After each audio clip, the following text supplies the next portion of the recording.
A última coisa que vocês precisam saber sobre avaliação de usabilidade, antes da gente começar a falar sobre os métodos de avaliação em si, são as técnicas de coleta de dados. O que eu vou falar aqui não é muito diferente de coletar dados para fazer qualquer tipo de pesquisa. Então, se você já fez algum curso sobre técnicas de pesquisa ou cursou a disciplina de metodologia científica em algum curso superior, você já deve ter uma boa noção das coisas que eu vou falar aqui. Como eu já mencionei antes, naquela gravação que eu falei sobre métricas, uma grande parte das técnicas de avaliação de usabilidade envolvem coletar dados com usuários, olhando ou usando os nossos protótipos ou alguma versão dos nossos produtos prontos. E aí tem basicamente três formas de a gente coletar os dados com os usuários: observação, entrevista e questionário. Embora essas técnicas sejam muito bem disseminadas, muita gente ainda confunde um pouquinho uma com a outra. Mas aqui vai uma dica, uma forma muito boa para você aprender a discernir entre elas três.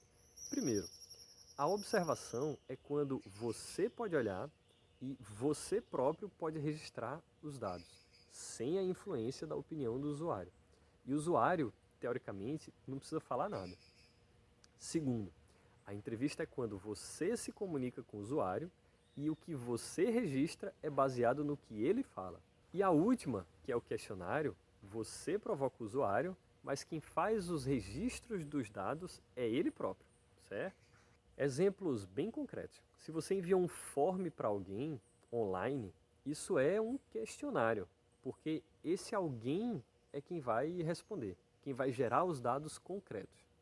Mas se você ligou para alguém para coletar dados por telefone, ou através, por exemplo, de uma videoconferência, o que você está fazendo provavelmente é uma entrevista.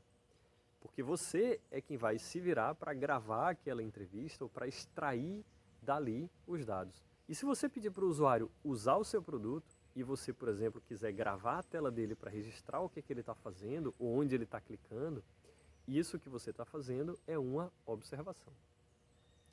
Parece bem simples, né? A bronca é quando a gente começa a misturar essas abordagens. Existe, por exemplo, uma técnica chamada Think Aloud, que em português é conhecido como pensar alto, e que é muito utilizada em avaliação de usabilidade. É quando você pede para o seu usuário falar em voz alta o que ele está pensando e por que ele está clicando em cada lugar que ele está clicando. Isso é uma mistura de observação da tela gravada com entrevista, que é o Think Aloud. Se você estruturar um script para guiar a sua conversa com o usuário, a ponto de fazer perguntas bem objetivas, com alternativas pré-definidas, e o usuário precisar escolher algumas alternativas, tipo, no escala de 1 a 5, qual é o seu nível de satisfação? Isso ainda é uma entrevista, certo? Porque você está perguntando e você está registrando o dado. Assim como, se você tiver um questionário com uma única pergunta aberta e mandar para o usuário, isso ainda é um questionário. E quando é que a gente usa cada um? Você escolhe a observação basicamente quando você quer olhar para fatos e não para opiniões. Quando você quer olhar, por exemplo, para a ação do usuário usando o seu software. E você não quer que o registro desses dados sofra uma interferência de ninguém. Por outro lado, observação só acessa fatos explícitos. E aí informações cognitivas como opiniões do usuário, percepções, satisfação, sentimentos, se o usuário conseguiu ou não compreender ou interpretar direitinho alguma coisa, aí a gente só vai conseguir acessar usando questionários ou entrevista. Em linhas gerais, esses dois servem para levantar esse tipo de informação. Mas as entrevistas, especialmente as semi-estruturadas, costumam ser muito mais ricas, porque você pode geralmente improvisar no meio do caminho, trocar a ordem de questões, criar novas perguntas de acordo com o curso da conversa. Por outro lado, são muito mais trabalhosas para executar e para fazer a análise dos dados, o que não é um problema sério se a gente tiver que lidar com 5 ou 6 usuários. Por isso, os questionários são os mais populares, especialmente quando a gente precisa coletar dados em larga escala. Mas César, e se eu criar um script no meu código para coletar dados sobre o uso, fazer tracking do mouse do usuário e guardar esses dados em um banco de dados? Vamos lá. pense um pouquinho. Qual desses 3 métodos você estaria usando? Se você pensou em nenhum dos 3, é isso, você está certo. Como a gente não envolve diretamente o usuário nesse tipo de coleta de dados, isso não se encaixa em nenhum dos 3 casos que eu falei, certo? Isso é aquele outro caso de coleta de dados lá baseada em dados analíticos, né? Em rastros, em documentos ou artefatos produzidos pelo usuário. Existe uma ferramenta chamada QuantUX, que é muito legal para fazer isso com protótipos.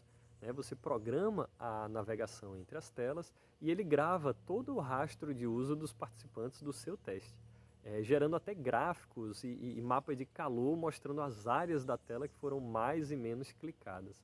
Sugiro que você dê uma olhada nela aí quando puder. E navegando aí no YouTube, você também encontra vários outros exemplos de gravações em vídeos de usuários testando aplicativos de terceiros.